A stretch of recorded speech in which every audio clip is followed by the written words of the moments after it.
Hello and welcome back to the dining room, which, as we know, means we're going to be talking about something to do with video gear, cameras, or in this case, the Kodak Slide N Scan digital film scanner. Now, word of advice. If you're here just because you're interested in the Kodak Slide N Scan digital film scanner, you need to go to the chapter things below and skip ahead, because the next chapter will be about this. But first, I have to tell the story about how I came to have to buy this. And it goes back over 50 years, so it's a bit of a story. So again, if you're not interested in the story about why I bought this, then skip ahead and I will unbox this and show you how to use it and hopefully let you know if it's a good thing to buy or not. But first, the story. If you're a regular viewer of the channel, you know that lately I've started doing Dr. Wiggo on books. And the way I know you only know this if you're a regular visitor to the channel is because they're my lowest viewed videos of all time. I mean, I did configuration videos using BMW configurator on the internet that got more views than my book videos get. So I know those are just for my hardcore fans. But in order to shoot those up in the library, which if you've seen them, you would know that I shoot them upstairs in my library, I had to clean the library up. Because when I moved into this house 8 years ago, and I was running around like a madman trying to get everything put away and packed up and, unpacked and put on shelves and everything, my sister said the worst possible thing a human being could say to me, which is, "Why are you in such a hurry? You have the rest of your life to do this." Well, far be it from me to not do what my sister said, so I immediately stopped unpacking. And 8 years later, when I went to shoot videos up in the library, I had to unpack some boxes and move some things around to make room, just to make room for cameras and lights and stuff so that I could film up there. Anyway, what does this have to do with a slide scanner, you may ask? Well, we'll get there. If you're watching this, then you know my stories take a while to get to the point. And as my friend Brian points out, sometimes I never even get to the point. He says, I'll get almost to the point and then just stop. I'm not going to do that. No, I'm kidding. So anyway, so when I was moving boxes and unpacking boxes, I found a bunch of boxes containing these. I have 5 of these here, and they each hold 40 slides, so I've got close to 200 slides. Now, the thing about these slides, and this is where the story goes back 50 years, these go back to when I was in high school. Let me explain. So when I was in high school, well, junior, I always, all through my youth, I was always in a band.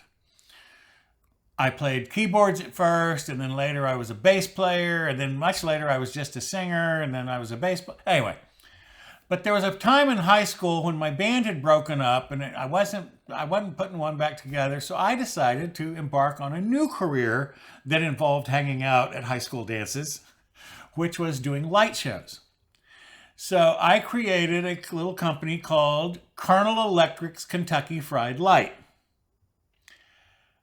And we ended up shortening that to just Fried Light. I think that was my partner Jim Hill insisted that was way too long a name, Colonel Electric. But see, General Electric, it was a pun.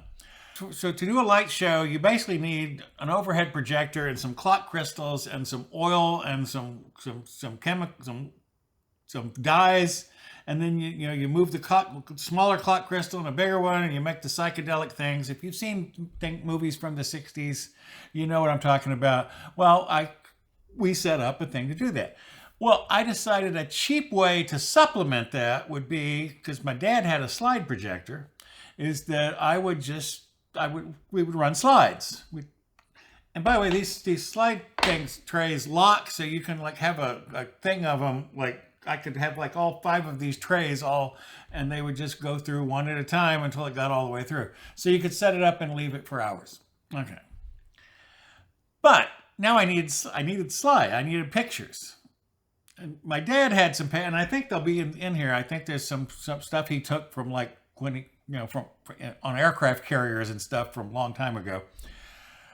But I borrowed a 35 millimeter DLSR, or no, SLR. There were no Ds back then. These were film cameras.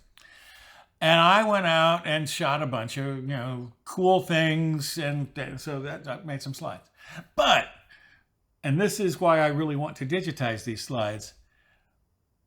In February of 1970, I went to a concert in San Antonio, Texas, and the bill was It's a Beautiful Day, Quicksilver Messenger Service, John Mayall's Blues Breakers, and the Grateful Dead. And I had a backstage pass. And my buddy let me borrow the SLR, I think it was a Pentax, and I had a backstage pass, so I went and I have some amazing pictures. So I have pictures taken on the stage, like through the drummer's arms. And so that's what some of these slides are, which I have not seen in years and years and years. So I said, well, I have to do something. So I started doing research. And there's a lot of slide scanners, which if you're watching this, well, actually, if you're watching this part, you're not here for the slide scanner. But there's a lot of slide scanners. In fact, why don't we just jump ahead and merge back into the video about this slide scanner. But that's how I came to buy it, was so I could digitize these slides. So once I decided I needed to digitize all these old slides, which I just explained in the story that some of you may have skipped over, where these slides were taken, I needed a slide scanner. So I did what you all are doing probably right now, which is doing research on YouTube to see which would be a good slide scanner. And by the way, apparently, I'll summarize all the other videos for you. The cheap ones, like under $100, generally suck. These kind, which are between $100 and $200, suck less, but they're still not great. If you want a really good slide scanner, you're going to have to spend hundreds of dollars and get a Nikon or even a flatbed. And go on Amazon, they go up into the thousands of dollars. Now, if you're like me and you're just digitizing some old slides for fun, well, you don't need all that. But if you really want to do a good job, this isn't going to do it for you. But of all the ones that were under $200, this one, people said the best things about. They still didn't think it was great, but they thought it was adequate. So let's get on to the unboxing. So as you can see from the outside, this is the Kodak Slide N Scan digital film scanner. In the box,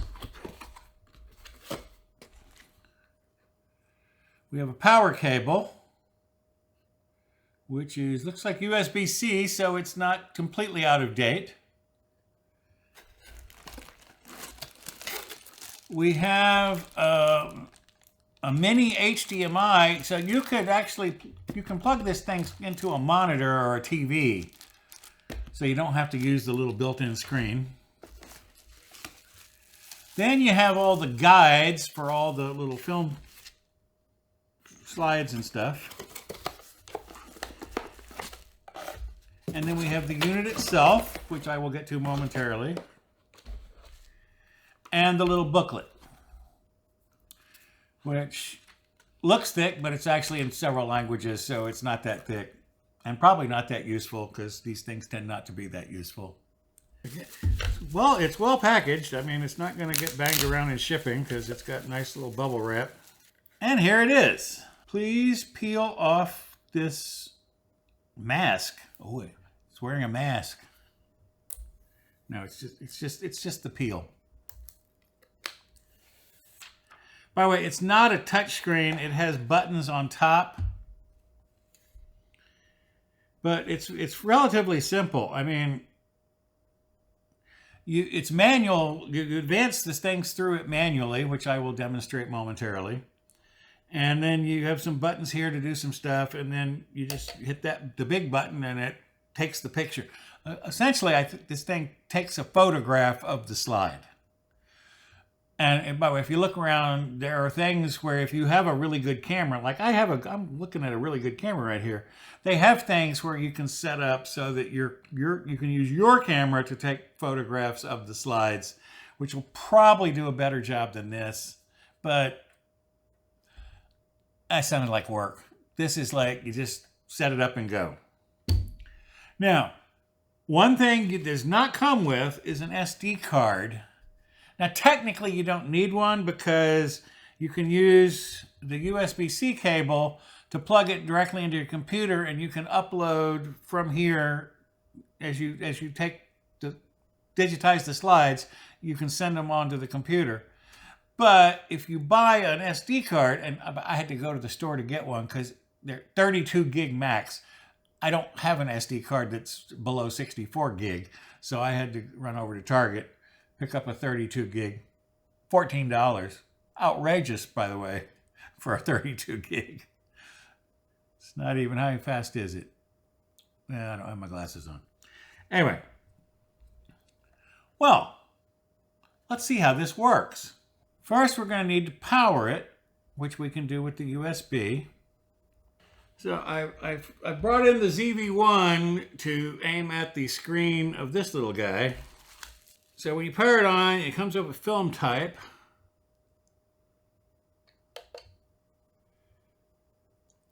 So you can do color negatives, black and white negatives, and slides. I have slides, so I will click 50mm slides. Technically, it's 135, although, as you'll see in a minute, I actually have some that are more interesting. And you can see on the screen, 22 megapixel, although I read one of the reviews I saw said it's not really. It's actually it's a 14 megapixel, but it does, like upscaling. I don't want to break it, but this thing is supposed to open up so that you can put little guides in here for these different sizes. Here's, this says 135 film, but I'm not doing film, I'm doing slides. And this one says 110 film. So this is for the little strips. And 126 film. But for slides, you just use these go inside here, and you have to figure out how to use that little arrow there, which I can't seem to get it to let go. There we go. So you open it up.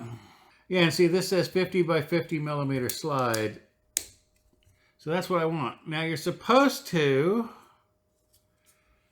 slide this in. See, there's an arrow up here, and there's an arrow there. So you line those arrows up and slide that in until it stops. Now remember, I told you I went to a concert. Well, this is clearly a concert. Now, it's not a very good picture, but I'll go ahead and digitize it just in case. Now here we're getting into some pictures I took, moving the camera around, trying to come up with cool pictures. Yeah, these were clearly taken for the light show. This is sideways. I remember taking this picture. Those are towels, but it's sideways. That's a stack of towels on shelves in a store. But again, I was just going for interesting pictures to put up on the screen for our light show. Don't know if you can tell what that is. That's a Japanese lantern. Well, I'm all done here. By the way, you're not going to watch me do all these. I will make a little slideshow in the edit. Now that is a paper lamp cover, light cover, that's printed like it's stained glass, but it's a piece of paper. It was like, I don't know, $1. Back then, things were really cheap back in those days. So these are all clearly We're still not to the slides I'm looking for. These are not the slides I'm looking for. Anyway, that was my girlfriend in high school. Well, one of them. Don't know which band this is, but that is clearly a guitar player on stage, again, shooting through the drums. So this was at that concert in February of 1970. I believe here we have a backstage. I think these were John Mayall's Blues Breakers, but I can't be sure because, again, 50 years. I'm an old man. One of my favorite pictures ever. That is my niece playing in the leaves when she's like 2, 3 years old. During this photo shoot, it wasn't really a photo shoot. There's one where she's buried up to her neck and it's like the perfect picture, but apparently I don't have that one. Well, see the thing behind them? That's the light show like I used to do back in high school. Not that good. That's really well done. This is not a photograph. This is a picture from a magazine. Back, there was a thing you could do. Maybe you could still do it. But you would get the clear shelf paper, the clear vinyl stick down shelf paper. And if you put it onto like a magazine picture and then soaked it in water and then peeled away the paper, well, the ink would stay on the clear vinyl, and then you could mount them into slide frames, and that's what these are. So this is how it works. Now, I did not show you all the buttons up on top. Like once you have a picture on the screen, see RGB, you can sit here and mess with the RGB. There's arrows. What I will do is, in the edit, I will do a little slideshow I will take some of these pictures and put it so you can see blown up, because you're looking at it on a camera taking a picture of a 5-inch screen. So I'm not sure that you can really see it. So I'm going to blow them up, a few of them, and show them to you in the edit.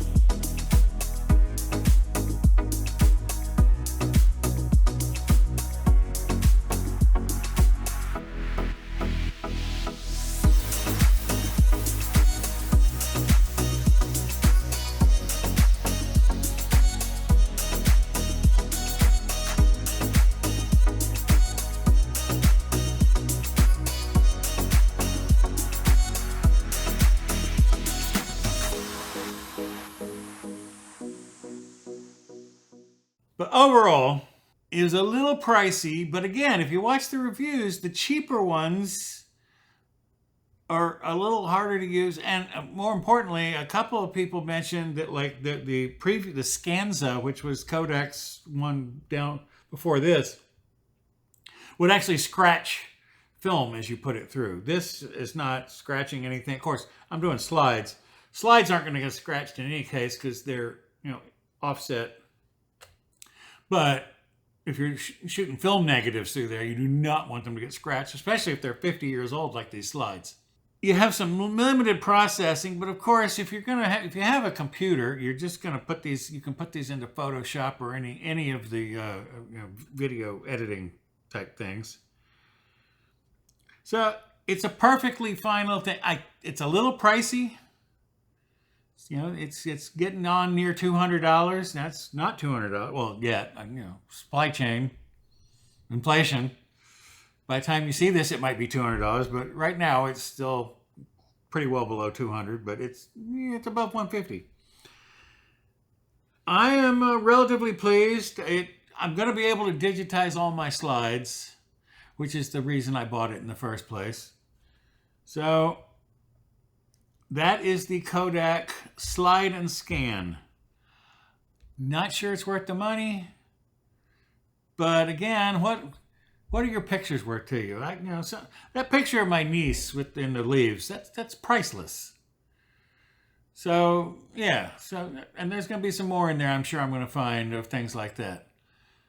But it was random slides, and I'm pretty sure there's some circular trays elsewhere in the house in a box, which I will run across someday, and I'll digitize those. That's it from here. Slide and scan. Yeah, it's thumbs up. It's not a greatest thing I ever saw, but it does what it says it's gonna do. It's okay. It was, as you saw, it was really easy. You just kind of push the slides through. I imagine with film it's a little harder, but not a lot harder. Well, you do have to get those little things lined up. Anyway, it's a good little unit for what you get. I'm relatively pleased. What can I say? For next week, again, don't know. Still waiting on Carvana. I check every day, and every day it still has no pictures and says coming soon. So, and it's been over a month now. Actually, we're heading into 2 months, aren't we? I don't know what they're doing, but the car is not up for sale yet on Carvana. As soon as it is, that'll be the video you see. So next week, it'll either be a K5 video with a Carvana update, or it'll be, I'm getting another lens for the ZV-E10 because, the A7C got a new lens and the ZV-E10 got jealous, and so now it wants a new lens.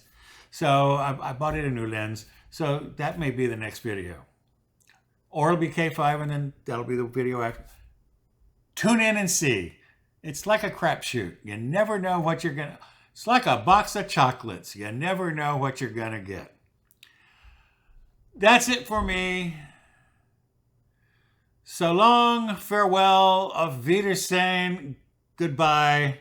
The sun has gone to bed and so must I.